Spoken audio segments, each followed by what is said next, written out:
Hey, what's up, everybody? This is Cha Cha Mystique, and you now tune into Live at Radio. Today, we're going to have a high-level intellectual conversation with Michael Kane in the building, Teachers for Choice. He is campaigning for Kennedy 24. We're going to talk about homeschooling and NYC mandates, the new mandates that's coming up. So with that being said, go get your popcorn, go get your snacks, go get whatever it is to feel comfortable, and we be right back with it, though. And I hear him say, and I hear him say, and I hear him say, I hear him say, and I hear him say.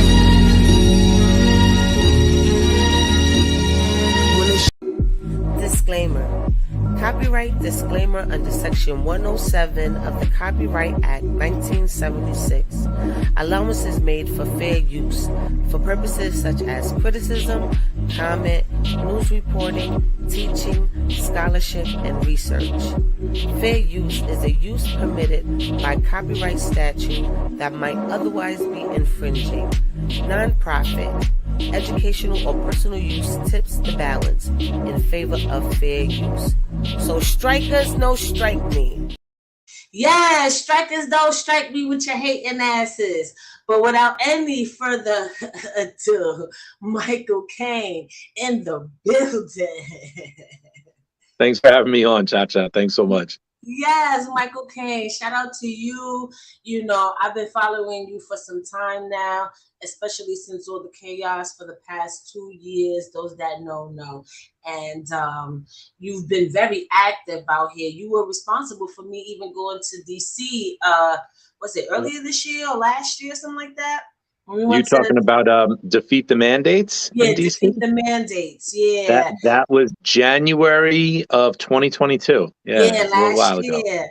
Yeah, and what I loved about it is I was able to bring my sons, and at that time I was homeschooling as well. So we took that as an education. We went there early. We did the whole, school tour on DC, and not only that, my kids got to see activism live and in their face. I've been activism and protesting and doing all that for a long time, and they always saw it, but they'll see it on my lives or social media. They never got to see it up close and personal, and I thought that was really important, and it's because of you that I was able to have that opportunity. So shout out to you. Yeah.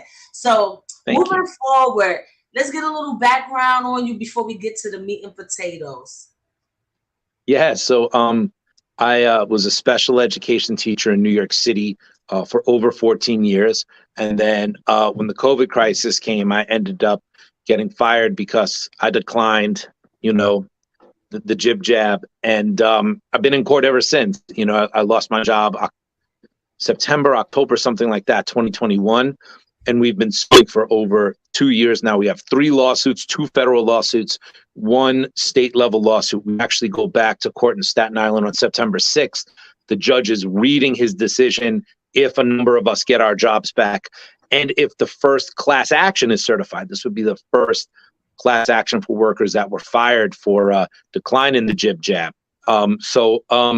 That's September 6th. You could go to teachersforchoice.org, and all the information is there for people who want to come support or learn what the ruling is, because it fingers crossed and all prayers. Hopefully we get a good ruling there. So I was special education in New York City. I loved it. I thought I was going to stay there and retire, and all those union perks that I was so happy to have. But that didn't happen. And then after losing my job, I kept going with Teachers for Choice, and I also became the grassroots organizer for Children's Health Defense. And CHD is the nonprofit that Robert F. Kennedy Jr. had formed, and they have backed most of the lawsuits. So I was working with them, and 2021, things got really intense. Things got hot in New York. And before DC, we went to Albany. We go to Albany every year. That's the capital in New York. and we were protesting against mandates and all that was going down. And January 5th, 2021, we brought 4,000 people to Albany in the freezing cold. It took like 6 hours to get from New York City up there. It's usually a 2.5-hour drive because of the rain, the sleet, the snow. It was literally like, it was insane. Nevertheless, 4,000 people showed up. And then just a couple weeks later at Defeat the Mandates, you were there. 40,000 people showed up at the Lincoln Memorial protesting mandates. You were one of them. God bless you for being there. I did a lot behind the scenes planning it. I didn't go. I got COVID. Me and my family got sick during that time, so I wasn't able to attend. But it was still an amazing moment. It was amazing to be a part of it and just see so many people from so many different backgrounds in America come together and stand up and say no. It was really amazing. And so I continued with Children's Health Defense. I was with them for about 2 years. And then recently, Robert F. Kennedy Jr. announced he was running for president. And I got into that. And then there was a super PAC called American Values 2024 that recruited me. And what a super PAC is, it's a political action committee that works for political means. And right now, this super PAC is a medical freedom super PAC, which there's plenty of Republican super PACs, Democrat super PACs, where billionaires decide how, the chess game of the world gets played. That's what they do, because in a super PAC, you could give unlimited amounts of money. So, if a billionaire wants to give $10 million, they can do that, right? But here, this unique situation with Bobby Kennedy, we have a medical freedom super PAC. And because of all the things that happened over the past 2 to 3 years, medical freedom is now a voting issue, which we've never had before. Now we have that people are actually voting based on, do you support mandates? Do you not? Did you want to lock down society? Did you want my kid to be on remote learning and not go to the school, right? These have now become voting issues. And for the past couple of months now, I'm working for American Values. So every day I wake up, I'm thinking, how do I help get Bobby Kennedy elected the next president of the United States? And it's really amazing because I back candidates sometimes that I only agree with 40, 50% of what they say. I backed Republicans. I've really never voted Republican before in my life. But with this crazy mandate issue, I had to go support candidates that I disagreed with on a lot of issues. But with Bobby Kennedy, I'm agreeing with like probably 90% of his platform. So it's really an honor for me to be able to do that and to keep pushing forward for what I think is right and for the world that we need to see. And I firmly believe that Bobby Kennedy is the leader that we need right now. Yes. And we're going to get into that. But before you were fighting for them to get their back pay, there was also a lawsuit about fighting against the mandates in real time. So can you discuss that and what that was looking like? And they agreed to that, didn't they? Or just get into that. So there's 2 big lawsuits that like genres of lawsuits we were involved in. The first one was actually about privacy rights to our specimen. Remember, in the schools, it wasn't about, getting the jib jab. At first, it was mandatory testing. You had to test. And I asked this simple question of saying, what happens to my specimen after I test? And everyone was like, what are you talking about? I said, what happens to it? Is it destroyed? And after we sued, we did win on that, where we won that they said they have to destroy the specimen. And then fast forward 9 months later, after we won on that, a Sheriff Villanueva in LA County, he was the sheriff in Los Angeles, came out and had an emergency press conference where he said the FBI just had an emergency briefing with me. And they told me I had to be careful, really get rid of the testing company I was using, because when they did COVID tests, they could keep the specimen and data bank your DNA, and they had close ties to the Chinese government. And that testing company was the same one that was in New York City that we sued against, called Fulgent Genetics. So all this stuff we went through with mandates and such in the past 2-3 years, there's so many different layers to it. There's so much that's happening in the business behind the scenes that some of us don't even think about. But after we got past that and we were victorious, yes, we sued in real time about the vaccine mandates and such. And when that was required on me, and we went to court, we were asking to be reinstated immediately. We were asking for emergency stop orders to allow us to get placed back at work. And we were mainly suing that the religious exemption process that they put in place was unconstitutional and illegal. And in federal court, they did recognize, yes, you're right. This process was constitutionally suspect, but we're going to let New York City try again. We just trust them so much. We're going to let them do a new system and you'll all apply again. We all applied again. And guess what? Everybody got denied again except one person. And so the lawsuits continued now to where we're 2 years in. So we had some victories. We also had some victories where there was wins. There was one probably 9 months ago for sanitation workers. 9 sanitation workers represented by Chad LaViglia, their attorney, won in state court. But Mayor Adams immediately appealed it and stopped it. And so even though he won in the lower court, the city's been able to jam it up. So no one's really gotten their jobs back. Some people are going back to their jobs, but they're not made whole, right? When we say made whole, we're not getting back payback. We're not getting, pensionable time back that we lost.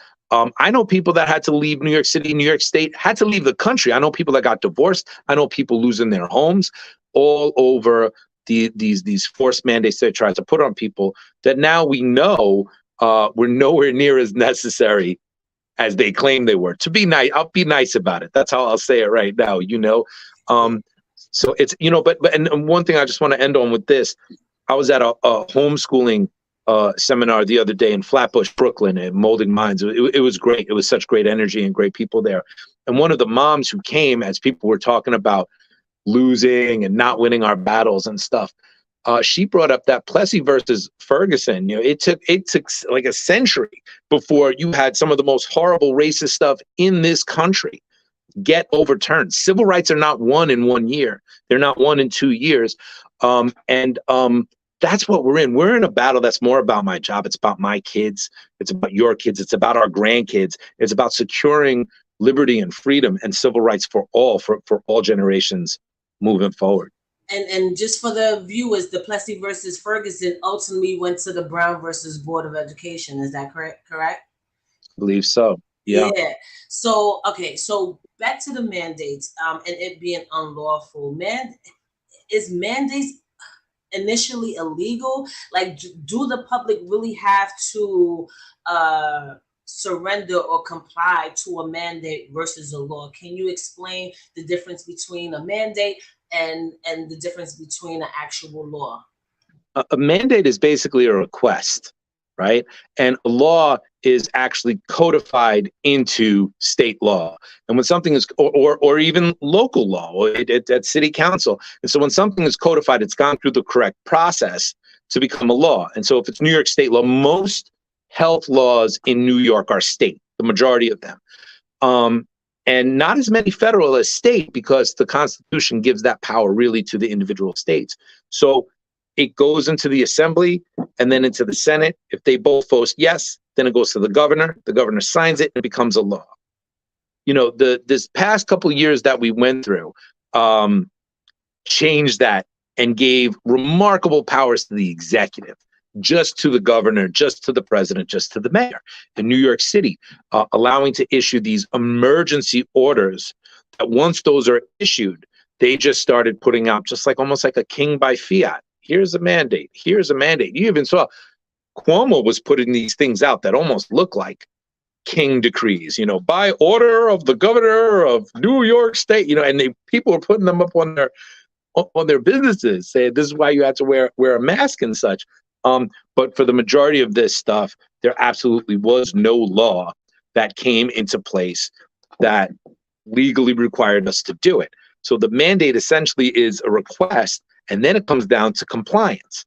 But when it came into the schools, for me as the teacher, another layer of this was the unions, because I am part of a union. The union negotiates my contract with the city. And as I talked to a lot of attorneys who are a lot smarter than me, a number of them told me that my union negotiated away my constitutional rights. And now ultimately that is illegal, right? But within that agreement with the union, that held up, and that ended up being the judges in the courts ended up essentially siding with that. So even though a mandate is a request and not a codified law, there are still consequences for saying no, right? I can say that's just a request. That's not a law. I'm still an unemployed teacher, right? I mean, that's still what happens to me. I still don't have my job. If I go to my job in Queens, my former job in Queens, they're not going to let me in. They'll, even if it gets, if there was a altercation, they would call the police on me, and so on and so on. So that's one thing. Even though these mandates aren't codified law, once you have it in everybody's mind that it is, and everybody starts to proceed forward as if they are, there are consequences for defying those mandates. But for me, it was just way too important that I'm able to tell my sons I stood up for what I believed in. I lost my job. I lost my pension. I lost a career. I was very good at what I did. I ran a Dreamers Alliance club at my school. That was a club specifically for immigrant children and immigrant families. I worked very closely with those families. I got to know them. It was a safe space that nobody else in my school provided. It's gone now. It doesn't exist now, But for me, it was too important that I tell my kids I stood up for what I believed in. I took a risk that was worth it. Because we can't just comply our way through life. We can't comply our way out of authoritarianism. And that's one of the big lessons that I've learned these past couple of years.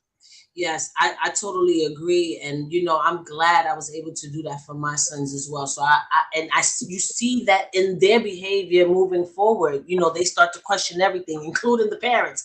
I don't know if that was that good, but yeah, but I like that. I like that energy, you know what I'm saying? Because that means that my future generations would help stabilize this world or contribute to standing up against tyranny and different things like that. Now, one more question with the mandates and versus law. Do you feel like it was the martial law, the medical martial law that they stated within the pandemic contributed to them making all these mandates and feeling like they have free will to freestyle and say whatever and dictate to the people those harsh mandates? Talk about a medical martial law. The most important point in that, to me, when we look back historically, what happened was initially President Trump was saying he wasn't for shutdowns and lockdowns and that he wasn't going to do that.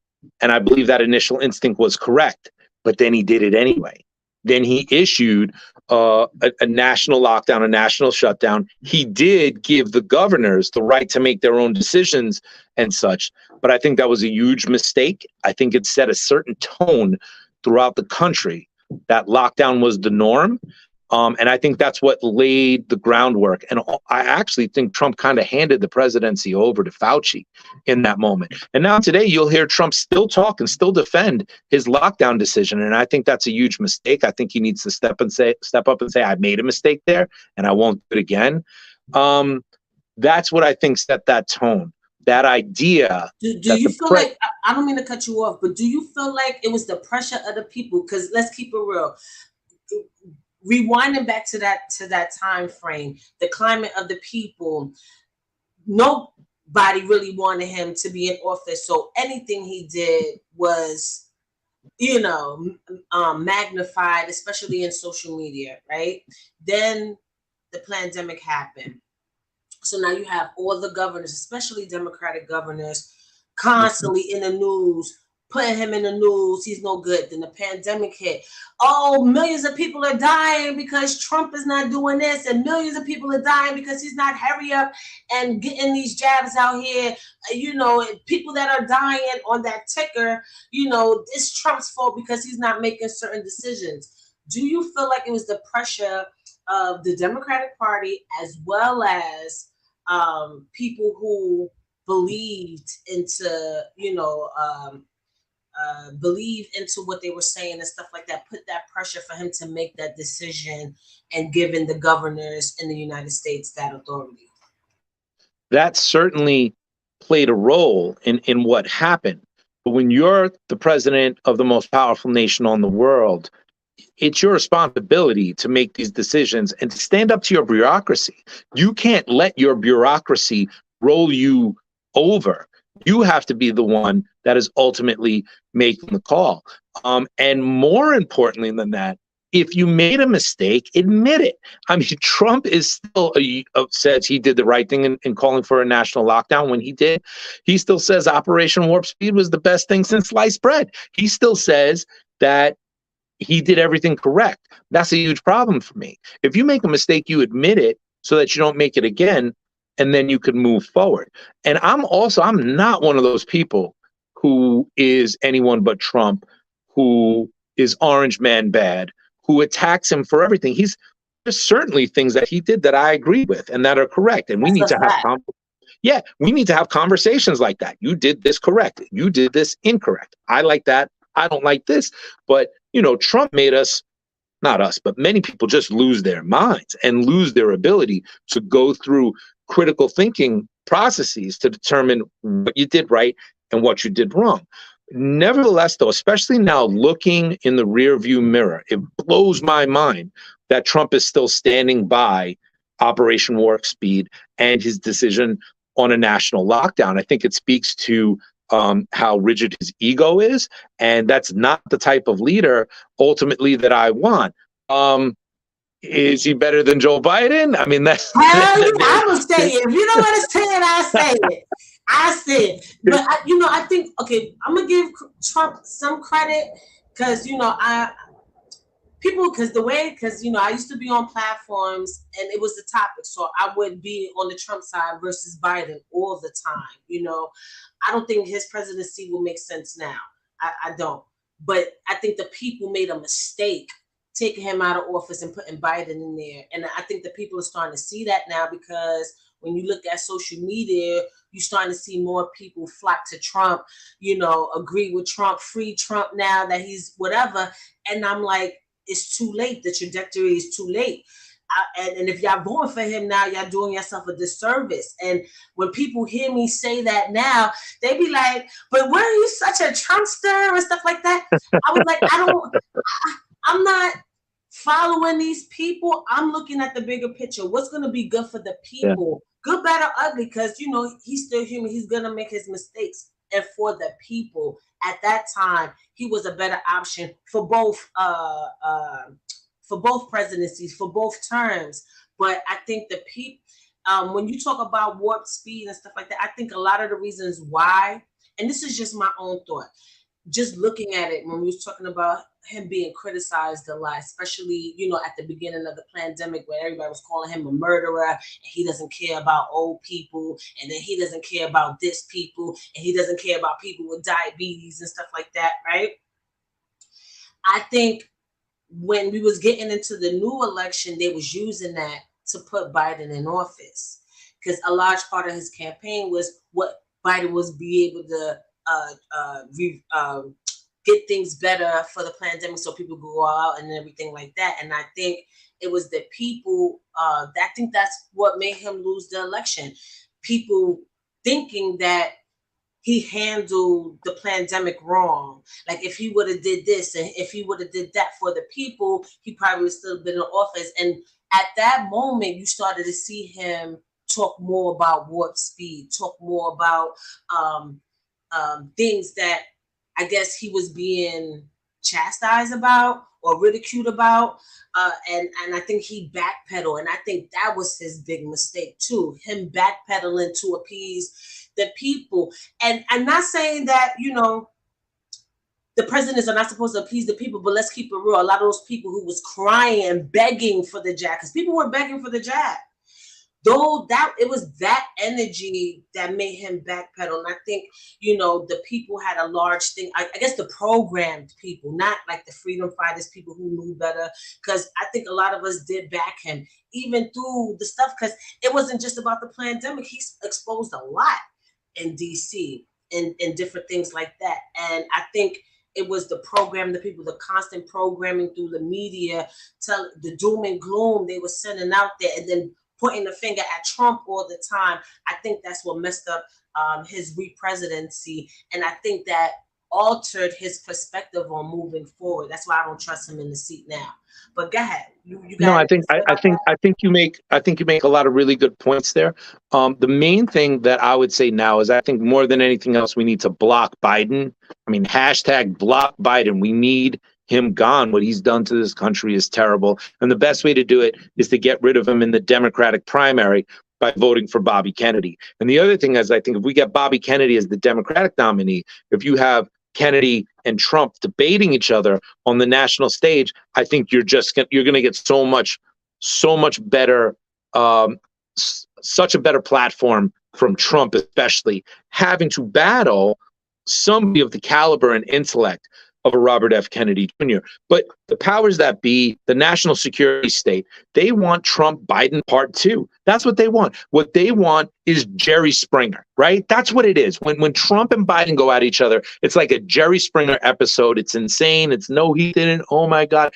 It's not real issues. It's not real detailed talk. It's not solutions. It's not plans. So that's why I think Bobby Kennedy is so incredibly important. Even if you're not going to vote for Bobby Kennedy in the general election, he's so much better than Biden, and he's going to bring the conversation. He already has brought the conversation to a much more critical point about real issues that impact the people.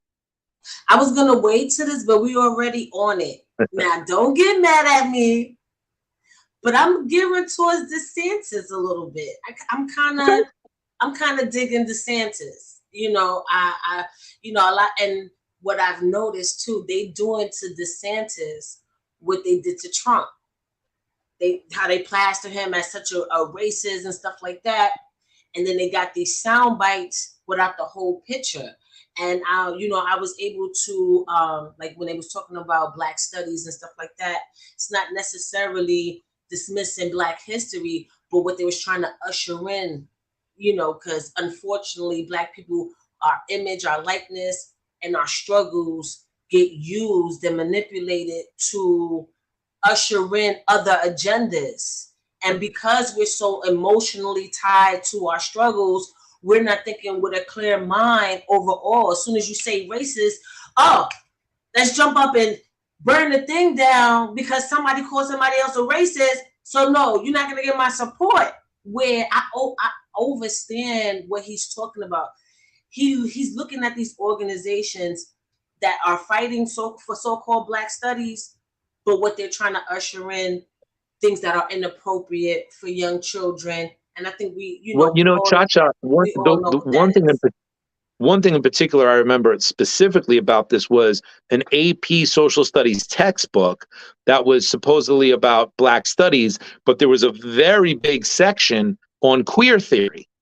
And what DeSantis said was, that's what I want to talk about. And what DeSantis said was, that's not Black history. That shouldn't be a part of the curriculum. That's a separate curriculum. So if you want to bring that curriculum, we need to have a separate conversation about that.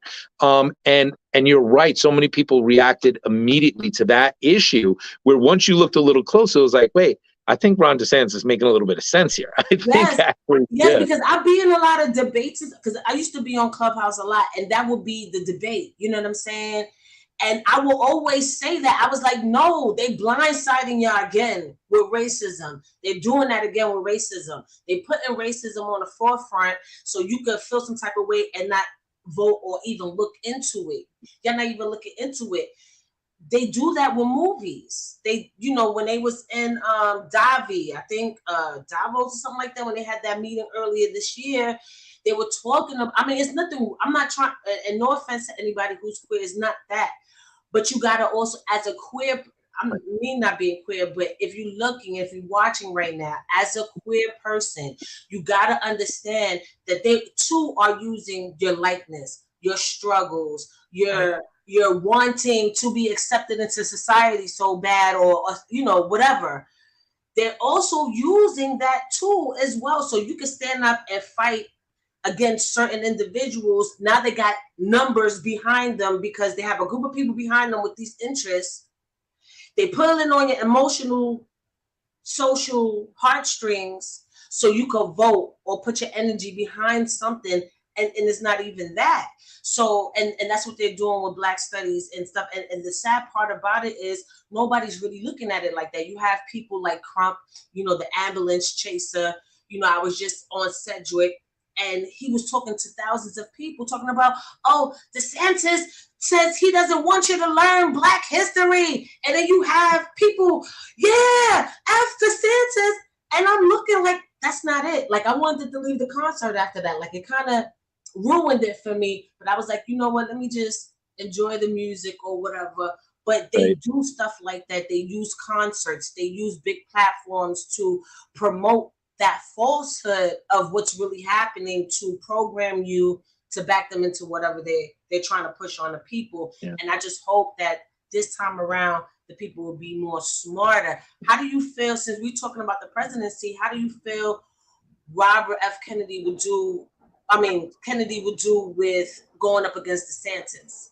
Because I think that's a better debate. I think that's a better match. Oh yeah, I think so there's a bunch of stuff there. I think a DeSantis Kennedy presidential debate and election will be so incredibly healing for this country, because you're not going to get Jerry Springer.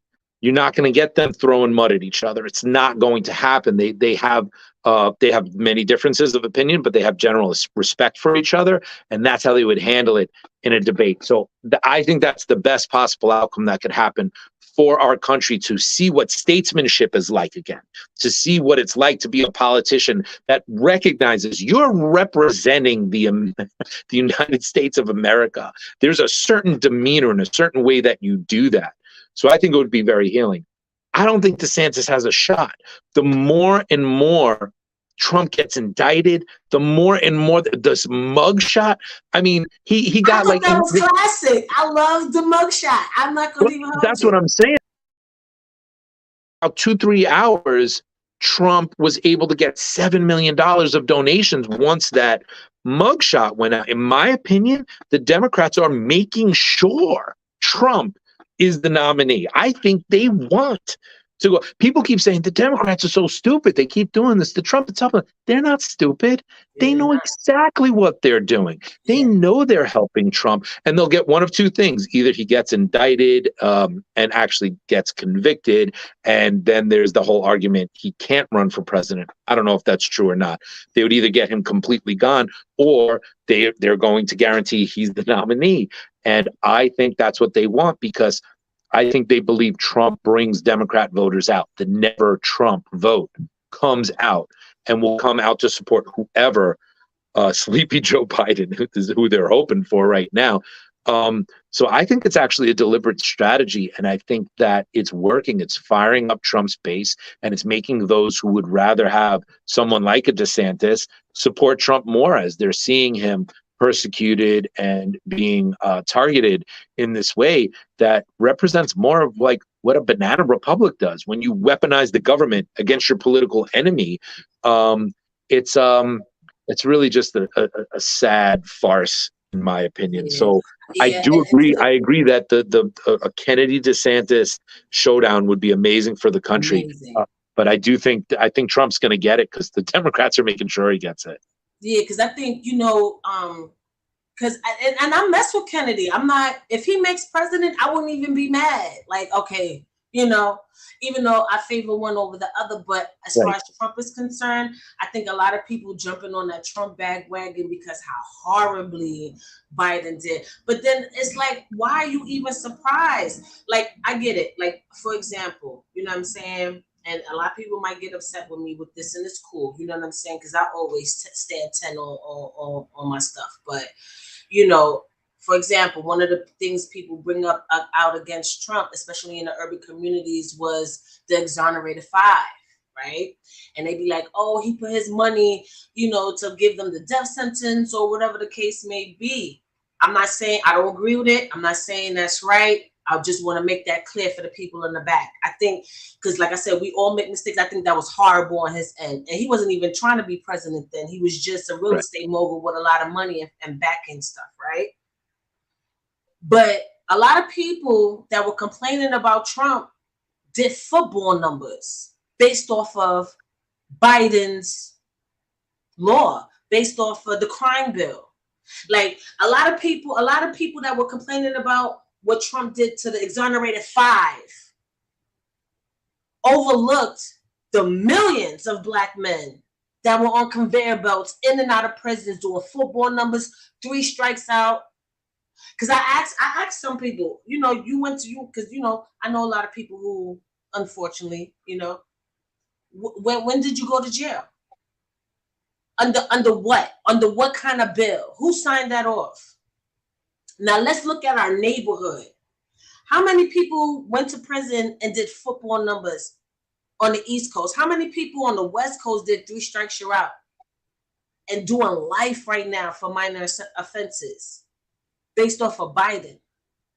So when you look at so-called mistakes or things that you would like to forgive or overlook, you mean to tell me you rather overlook millions of Black and Latino incarcerated men, generations of incarcerated men who not only stunted their growth, but had families and had children that wasn't able to see their fathers and stuff like that, were living in conditions where they had to choose over 5 people.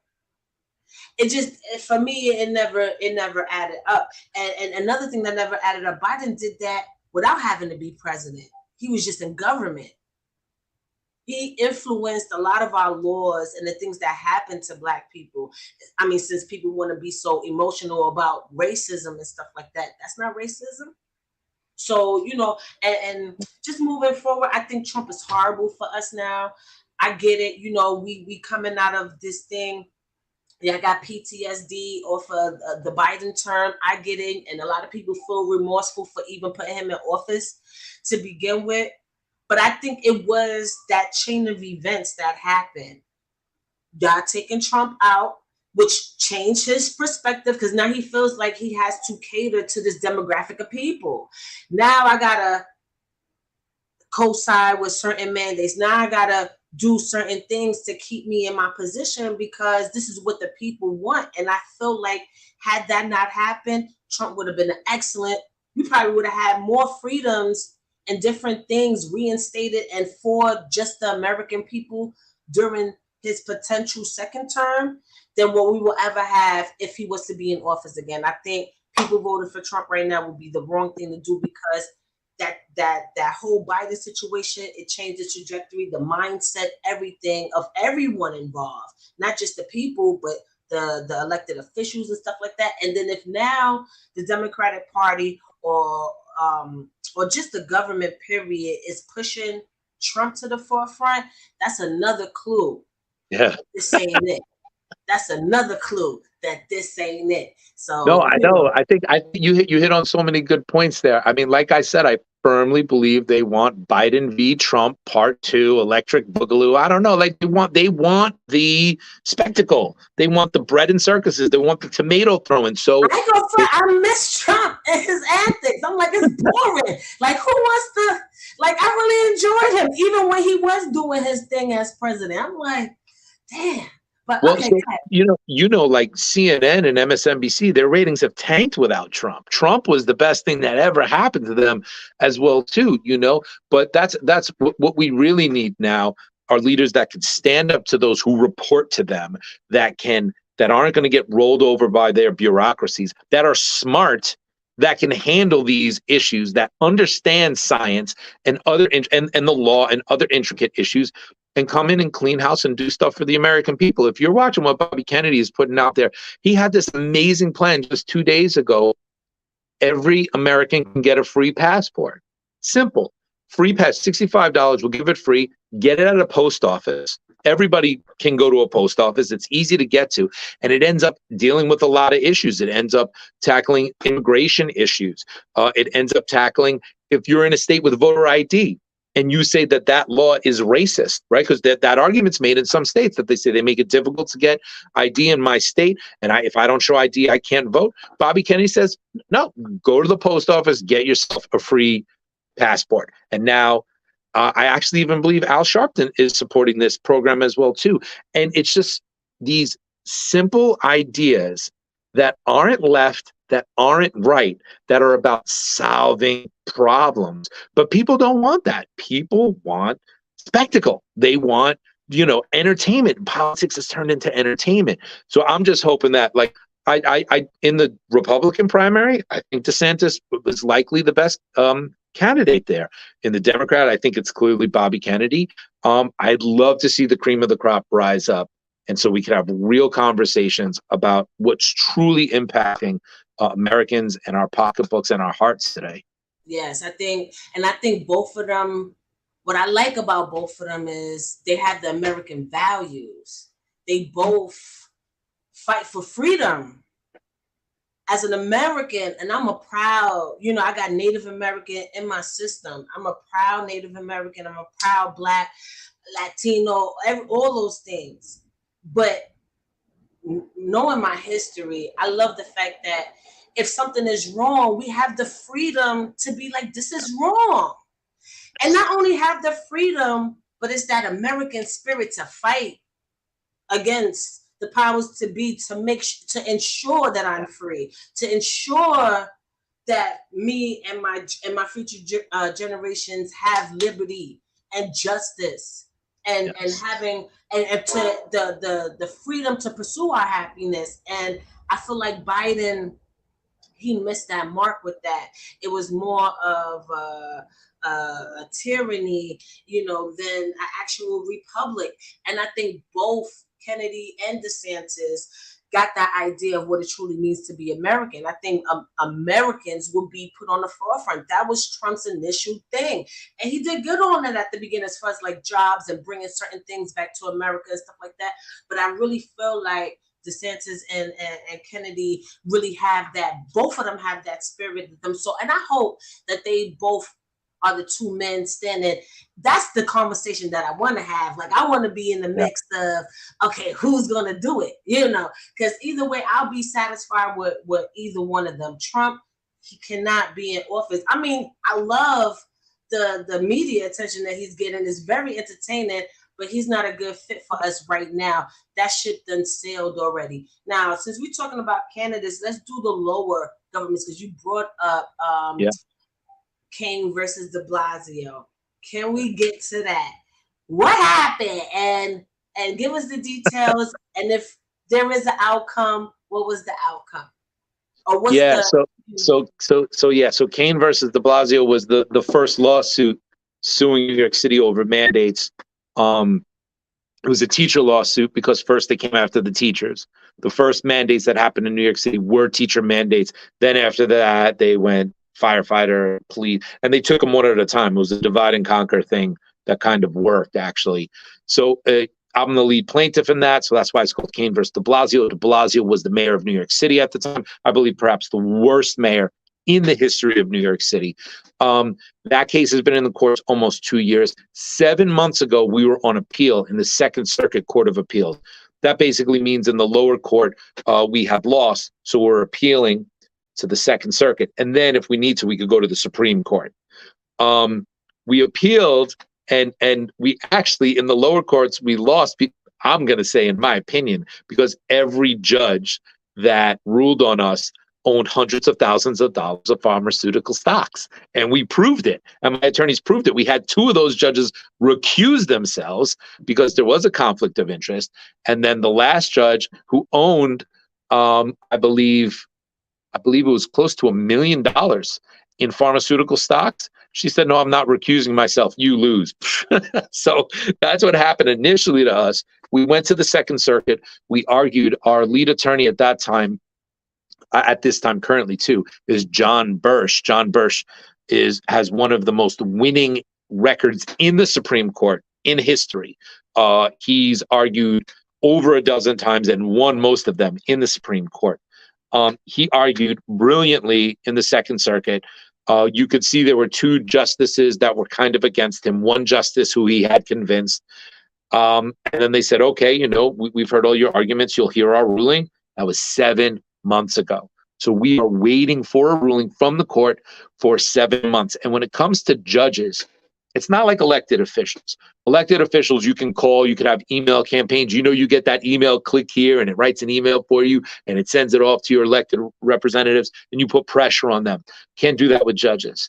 Judges rule in the timing that they see fit.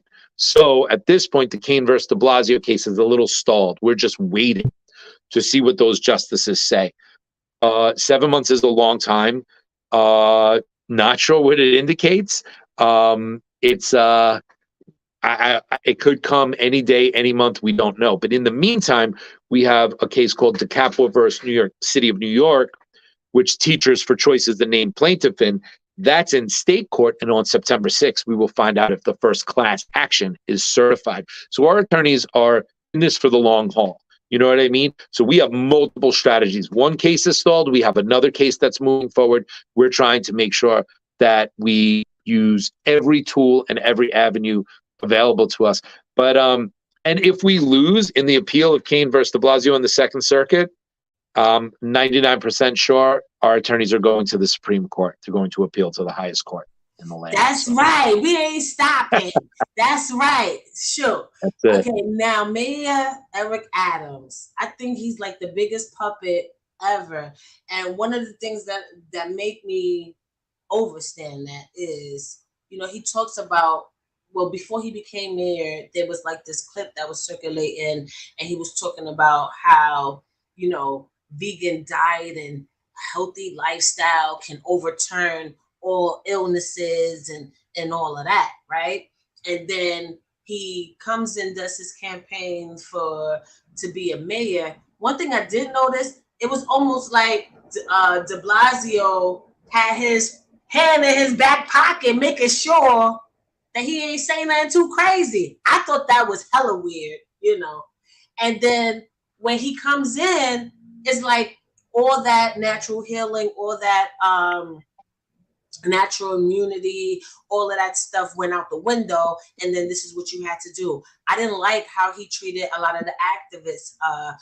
Shout out to New York Du Jour and all of them for having a protest, and they posted on Dad, what's her name? She's the Dominican girl. Joe Speaks Truth. Joe Speaks Truth. Yeah, her. I think they was trying to have like some kind of meeting, and it was a Zoom meeting. And then he responds to them that, for his staff, can people wear masks at a Zoom meeting to not trigger somebody? So I feel like you're playing in my face now. Like, you're trying to be funny. Like, that's not professional. You're trying to be funny. Like, you're trying to insult my intelligence. What do you mean wear masks at a Zoom meeting? And if somebody feels triggered, that's mental health. Like, they need a therapist, not to be sitting at no Zoom meeting. Like, that doesn't make sense. But I think he's playing with the people. I feel like in stocks terminology, like when one candle is done and it rolls over into the next, they call that a rollover. Do you feel like his policies and everything is a rollover from Diblasio? It's just Diblasio 2.0 basically. Yeah, there's definitely a lot of Diblasio 2.0, especially in public health policy, with Eric Adams. That's for sure. The easiest way to understand Eric Adams, in my opinion, is that whatever benefits Eric Adams in the next 15 minutes is what Eric Adams is going to do. It's actually that simple. I'll say Diblasio, I firmly believe, in his soul, believed in mandates. He believed it was the right thing to do. He believed in the vaccines, and he believed he was saving New York City. Eric Adams, personally, from what I see, he could take mandates. He cannot have mandates. If the owner of the New York Mets donates some $3 million to help him get elected, he'll get rid of the mandate for athletes. That's what he did, right? Shortly after he got elected, took maybe 3 months, but he eventually carves out for performers and for athletes. They don't have a mandate anymore. Teachers, sanitation workers, cops, firefighters, nurses, we still had it, but not entertainers. Strippers didn't have a mandate at that point. So if you were a stripper in New York City, you didn't have to abide by a mandate. Teacher, sanitation worker, cop, you had to abide by it. So this is the clown world mentality, but the reason for it, sometimes it doesn't make any sense. But if you just look at what does Eric Adams need in the next 15 minutes to benefit politically, that's how he reacts to things, and that's how he handles things. And in a city that is so complex as New York City is, this is a very, very dangerous personality to have at the helm. You need to be thinking much deeper than the next 15 minutes to make sure New York City is okay, that it's thriving, and that it has a future for itself. So for me, that's what I see from Adams more than anything else. He is very transactional. He is very, what can you do? I actually know an activist, a medical freedom activist, who about 5 months ago, maybe a little longer, maybe 8 months ago, something like that, saw him on the streets of New York City, stopped him, said, I'm a fired worker, mandates, blah, blah, blah, blah, blah, and gave him an impassioned plea. And what Adams' response was to this person was, nobody's talking about mandates now. What he meant was it wasn't in the press. It wasn't in the press. No one's talking about it. So that's all he had to say to this human being who lost their job, who was struggling. His comment was, no one's talking. So no one's talking about it. Why do I care? It's not going to be in the headlines tomorrow. So I don't have anything to say. So, and that's dangerous. That's like, for a city as important and as amazing. I mean, I miss the city that I grew up in. I miss New York City. It's just an amazing, wonderful place. Some of it has come back. We've kind of gotten a little piece of it back, but I just hope we get more and more of it back. And I'm convinced Eric Adams is not the person to lead New York City to where New York City needs to be. I fully agree with you. How do you feel about the new potential mandates, though, especially it coming good question. into the new school year? And it's always like they always on time. And I feel like they targeting the children when they do stuff like that, But you have the talks of new lockdowns because of the so-called new variants and different things like that. And how do you feel his response would be with that, especially since, like how you said, he let the performers and the some of the athletes, if they donated, do you feel like the people need to donate? We all need to put $1 together to tell him to back off. Or we'd have to put. We'd have to. Stance is going to be this upcoming year. We'd have to put together many millions of dollars to get him to listen to us. But in terms of the mandates, we're going to see colleges do mandates. We're going to see some hospitals. We're going to see some private organizations. And in New York City, we're going to see some people that are brainwashed in deep blue New York City just jump into this knee-jerk reaction of masks and things like that. However, citywide, statewide, nationwide mandates, if they do that, it guarantees Bobby Kennedy's going to be the next president. It guarantees it. I don't see how they can do that and not elevate Bobby Kennedy and his presidency, because while you have brainwashed people out there that will, you'll see them put on masks and do all these things that really have been proven that aren't the best things to be doing. That's not 50-60% of the society anymore. That's a minority. It might be 30%, maybe even 40% at times, but people have COVID fatigue. People are not into being told. I'd be more worried about them coming in with something like wildfire climate crisis lockdown. I think there might be some new narrative that we need to fear. But I think the mandates, they're going to test the water. And the big thing that I see with the mandates right now, they're trying to pump up stock prices for Pfizer and Moderna and the other ones. Get everybody scared. Get everybody get their ninth booster. Crazy, left and right. But I'm going to push it even further. How do you feel like that coincides with the talks of smart cities? And do you feel like one coincides with the other? I missed that. The talk of what cities? Smart cities, like how they taking like the major cities. Because, one thing that I noticed during the original pandemic, when they was talking about the cards, the jab cards, for me, I was like, oh, they ushering in a new world order. Because we already knew at that time about the potential of smart cities. It just wasn't really being talked about on a wide level. So, the RFID chips, all that other stuff that they was trying to do, that some parts of Europe, they already had that implemented.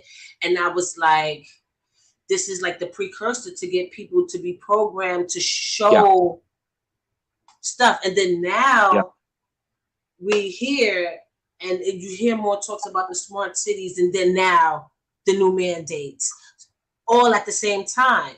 So do you feel like, your perspective, because I want to know, I know how I feel, but I want to know how you feel about it.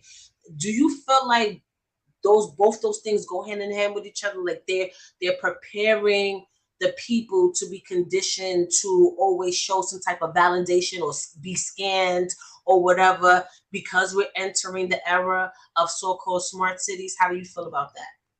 Yeah, the short answer to that is yes.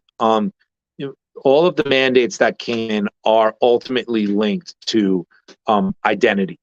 And I don't mean like identity politics and what our ethnic backgrounds are. I mean, how you get identified. And right now we have licenses at times, right? We have passports at times, the vaccine passport and the card. All of that is about eventually going onto our phones and then possibly even into smaller microchips.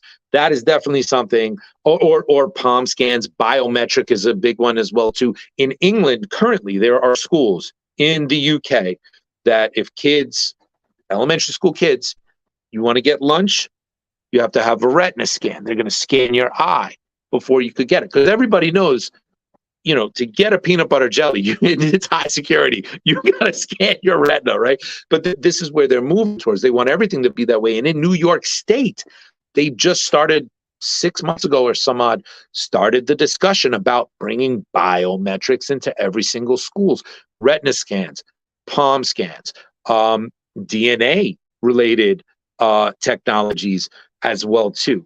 And eventually all of this is about CBDCs. It's about centralized currency, the digital currencies, central bank digital currency, CBDC, that would be programmable. So I got my dollar, I got my 20, I got my 50 in my pocket. I go spend it how I want, when I want, where I want. No one can track that for the most part. But if you had programmable money that was in a smartphone or in a microchip, it could be programmable. You can buy cheese this week, next week you can't. You can buy $200 worth of food next week, it's $50 worth of food. Oh, you're not really being a good citizen right now. Well, you're not going to buy anything. Your CBDC's turned off. So that's where all this stuff goes. And they thought COVID was the keys to the kingdom. They thought the COVID crisis was going to open the door to identity for them, and they tried to do it all at once. But the people pushed back too hard. And then by January of 2022, it was, forgetting which country it was, not Austria. Austria made it illegal to walk the streets unvaccinated, and you'd get fined, and you could get fined multiple times in one day. And then they could arrest you. And that's when you were at Defeat the Mandates in DC. That's when the whole world, millions were in the street. And that's when the elites decided, we better chill out. This is y'all doing too much. Don't make me come through a window. I'll find your bunker because you're doing too much. But go ahead, I'm sorry. So they kind of revealed what their 10 and 20-year plan is. And they tried to do it in 2 years. They went too quick. They did it too quickly. And they revealed to us. So basically, we know what the plan is now, right? Those of us paying attention, we know what the plan is. It's something we cannot let get implemented. Because if they go to these tracking systems, if they go to centralized digital currencies, if they're able to make these smart grids that are almost like invisible digital jails that are all around us, that's the end of freedom. That's the end of being a free human. Yes, and I just want to add that's another thing, a reason why I'm against Trump now, because earlier in his earlier speeches, I forgot how long ago it was that. I think it was earlier this year, something like that. He was talking about passports, digital passports. And I'm like, yeah. He mentioned I never saw passports. I'm gonna find it, and when I do this clip, I'm gonna add it to this clip so you can see what I'm talking about. And I'm like, oh, they really got him. And that's what made me feel like, oh yeah, him not being in office changed that trajectory, because he wasn't talking about stuff like that. And if we put him in office, not only is he gonna feel like he has to overcompensate for the things he feel like he lost the election, but now he's gonna warp speed digital passes for you to travel and stuff like that. His thing was his reasoning.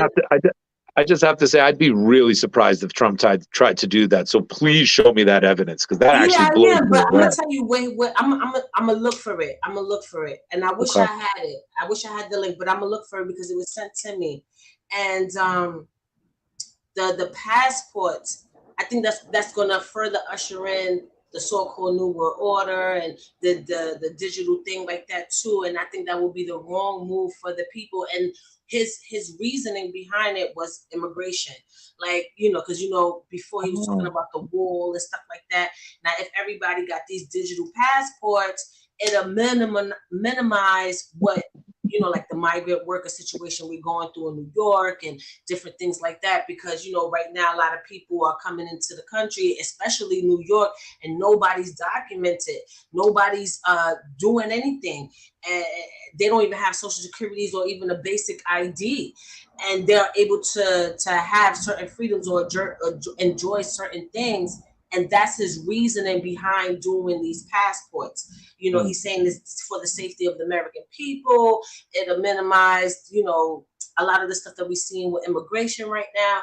And I'm like, nah, he definitely, I always thought before that, he wasn't supposed to be back in office, but that kind of stamped it for me. Like, oh, hell no. I like to see the antics, but as far as putting you in there, nah. I think we messed that up as the people. We should have kept him in office that second term. But go ahead. No, it's interesting. Any form of required digital identity and digital currency is worse than any mandate that we can have. That will, because they will just program a mandate into your identity, into your currency. You didn't get the latest mandate, the latest shot, the latest whatever. You don't get food now. We're not going to let you. That's the new social credit system. That's the new social credit system, and you see these high level scientists talking about, surveillance under the skin, like they free with it now. These discussions used to be so secret society, and it's in your face. And my thing is, a lot of people still to this day pretend like you don't see it. Like, why y'all not connecting these dots? Like, what is it about what you're watching on TV that you don't see this going? Like, I'm 41. I don't mind telling my age. I'm 41 years old. When has it ever been normal for 18-year-olds to have heart attacks the way they do? Why is it normal? Why are you even accepting that as a reality? Why? Because it's new science and it's a new development. Really? What else was new in these past few years that changed the trajectory of the people? Like, why y'all not putting that together? And that's what makes me so frustrated. I took a step back, because you saw me. I was going heavy. I had to take a step back a little bit for my mental health, because I'm like, sure, I'm spending all this energy not fighting just for me and my family, but for all of us, because we all in this together. This is our society. And if these laws and certain things are changing based off the energy the people are putting behind it, then that means you don't care about my freedoms. And I don't even think you deserve to be even called the American at this point. Like, I'm starting to look at people like everybody like the op. Like, you can't sit here and say you're a proud American, but then you want to allow the people that constantly show you in their patterns systematically, historically, that they don't mean you well, that they're always doing certain things, that they the way they educate your children. Like, you complain about you don't want your kids being exposed to certain things, but then you get mad at somebody as a DeSantis that's not only don't want those things too, but not allowing your struggles to be manipulated by it. Kennedy too. You say you don't want certain things and this is bad, and you sit here and you ostracize a group, or you condemn a certain group because you feel like they're infringing on your belief system. But then you have people like Kennedy talk about certain things too, but then you happy about Trump. Like, I don't get it. It's like everything is ass backwards. But yeah, go ahead. Before we get to our next question. It's very tough dealing with human beings.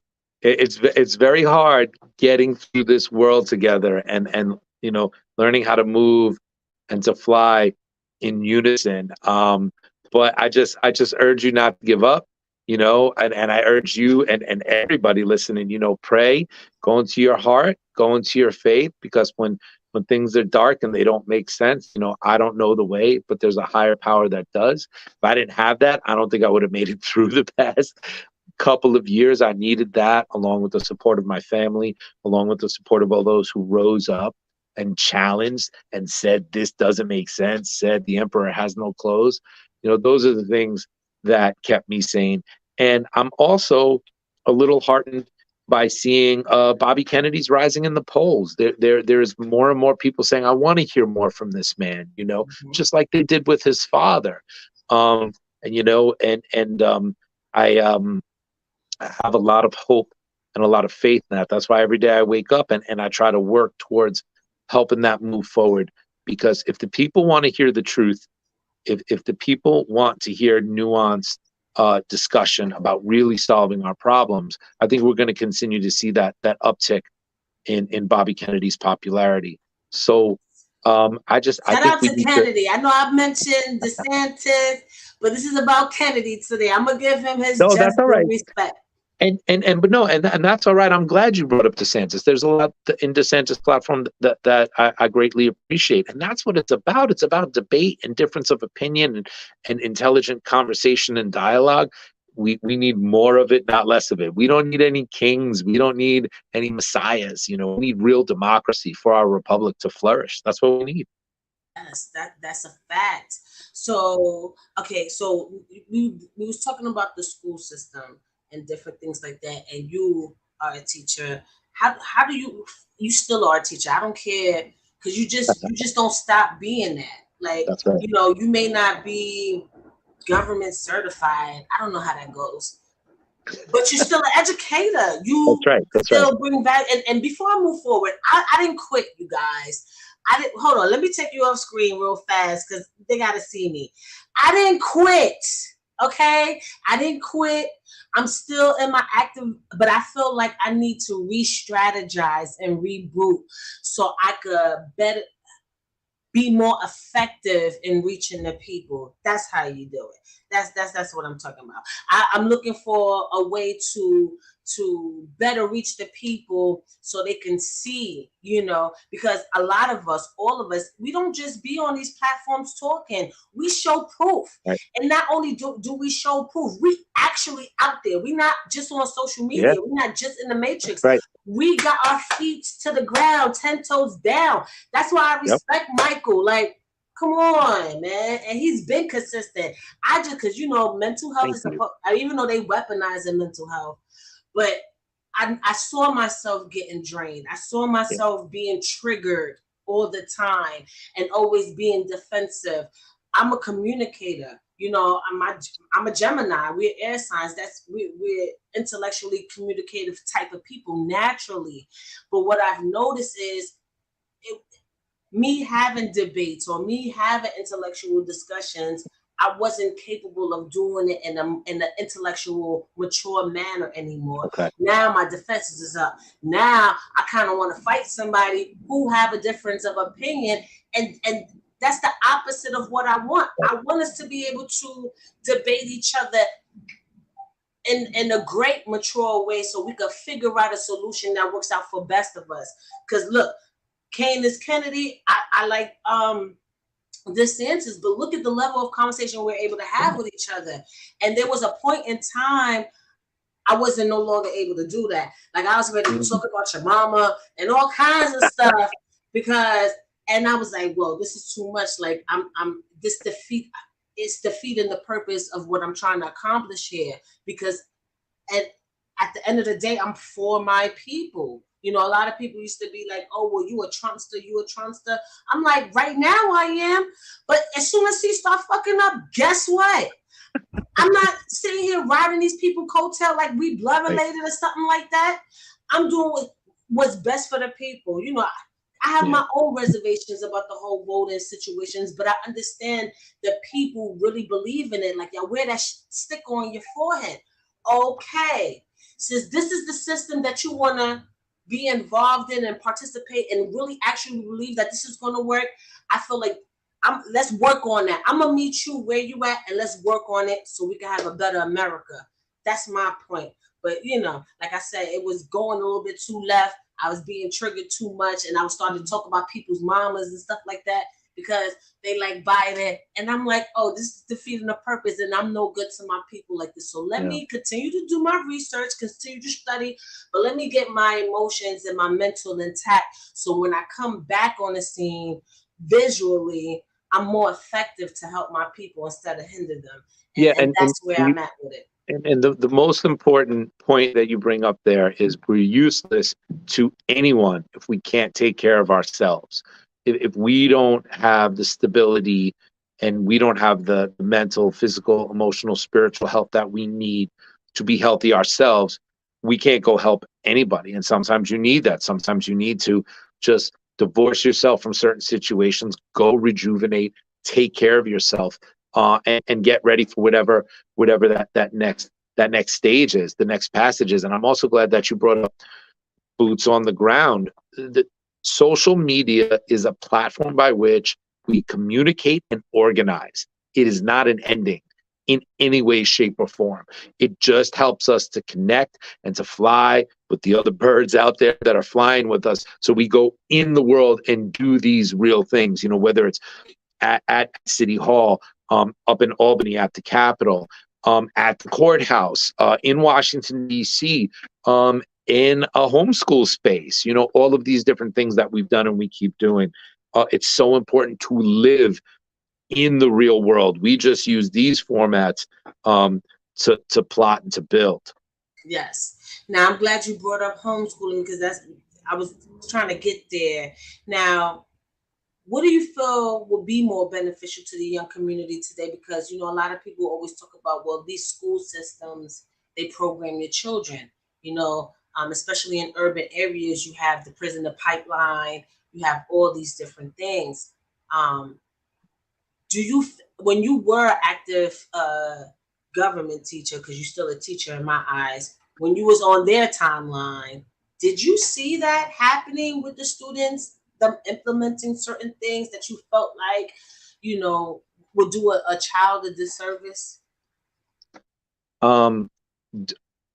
Prior to COVID, I would say not so much for me personally. During COVID, after COVID, I was in school for a little bit where all the kids were masked, the teacher was masked. Everybody had a laptop and only communicated through the laptop.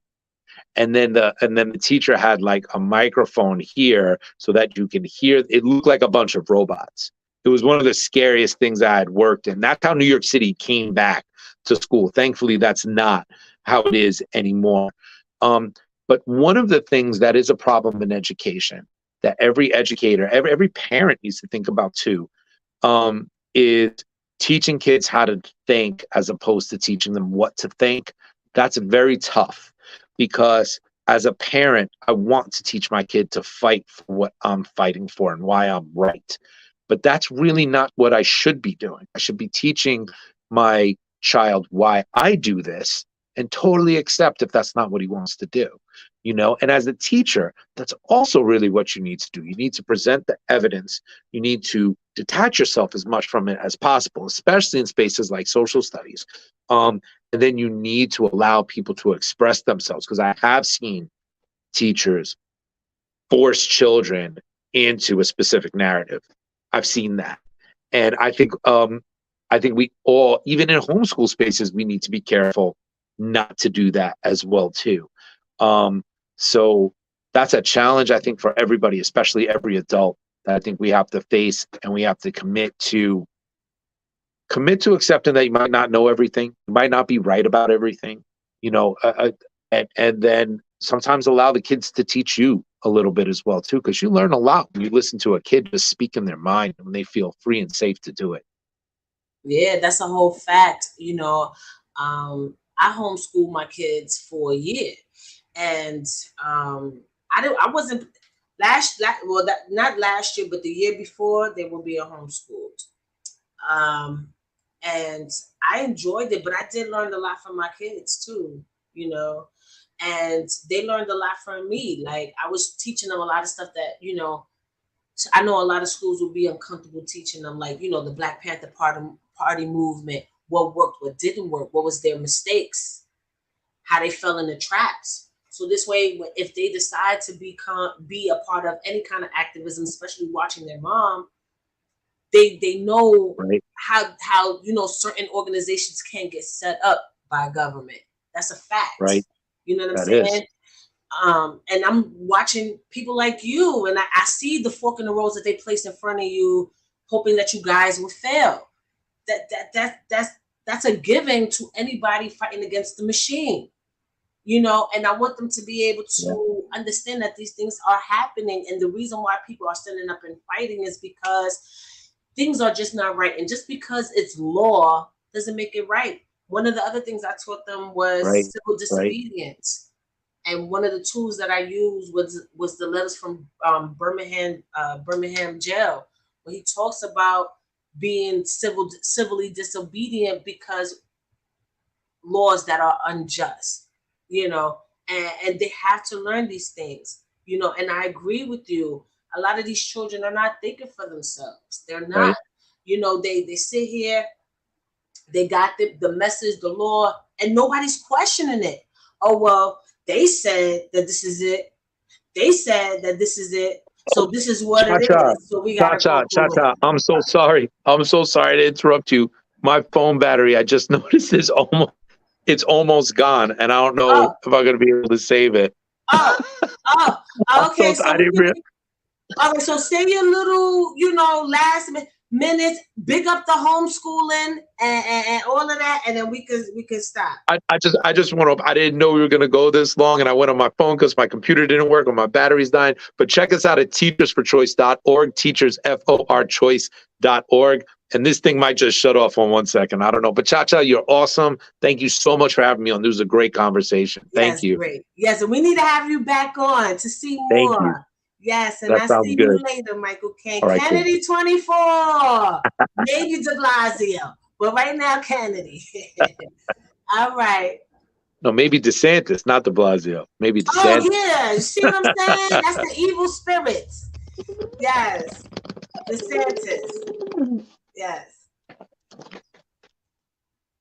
Yes, y'all. You see what I'm saying? Great conversation. And I think this was very important for us to have because we get distracted too much by social media. You know what I'm saying? We get distracted about the clownery, the foolery, and it's became more of a popularity contest as opposed to what would be right for the American people. And if you sitting in this country right now and you say that you are American, I really need for y'all to act like it. I really need for y'all to truly act like it. I don't care what your background is. I don't care where your people from originally. I don't care if you are 10 toes down on this soil and enjoying the little bit of freedoms that they didn't take from you yet. You really need to get in line with the dream of America because that's important. Yes, as a Black woman, I could sit here and I could tell you, oh, it was never for us. And my indigenous ancestors, my Black ancestors, even my Latin ancestors went through some shit. But guess what my ancestors also did? All of them. I have every ancestor that I had fought in some type of war to ensure that we have a right amount of freedoms and that we are able to enjoy this thing we call life in this part of the hemisphere. And I need for everybody to be on that type of time. No, I'm not asking you to agree with everything that I'm saying. I'm not asking you to, jump on bandwagons. What I'm asking for you is to truly think for yourself. Turn off the TVs, radios, and the things that are constantly being pumped in your membrane and look at things for what it really is. If you know that these people already poisoned you, if you know that these people already have a track record, if you already know these things, why do you feel like it will be any different? If you know these politicians write bills like the crime bill to keep our loved ones on conveyor belts, keep our circumstances to the point where people feel like they have to commit crimes in order to survive, what are you doing to affect change? We can't just talk on social media no more. We really got to take it to the streets. We really got to go to these courts. We really got to go to these council meetings and really affect change. Without struggle, yes, it's hard, but like Frederick Douglass says, without struggle, there is no progress. Are we progressing? When you look around, is our freedoms progressing, or are we ass backwards right now? I think that's the most important question we all gotta ask ourselves, you know. And with that being said, I want to thank everybody for tuning in. I want to thank Michael Kane for coming in and showing us what it really means to fight the good fight. Rain, sleet, snow. When we was in DC fighting against the mandates, it was snowing, it was a blizzard. We had to drink mad coffees and hot chocolate. I had my kids out there. They was freezing their little butts off. But we was out there fighting a good fight, because I'd rather be in despair for a short time than live the rest of my life on my knees, because I didn't have the courage to do what was right. And I'm glad I was able to do that and share that moment with my kids, and still doing it. Do your research, people. Not just Google. Start reading books. Start doing things like that. And stop allowing them to manipulate your mind. Stop allowing them to manipulate your emotions. Everything is not racism. And even if it is, move accordingly. It's not what you do, it's how you do it. Okay? Sometimes you got to work with your enemy to get a goal accomplished. And let's keep it real. What politician ain't your enemy? Okay? Let's stop acting naive. Let's stop acting like these people are for us. Let's stop acting like, Trump was the only racist in office, so-called racist in office. We got to stop that, okay? And with that being said, peace, love, and blessings.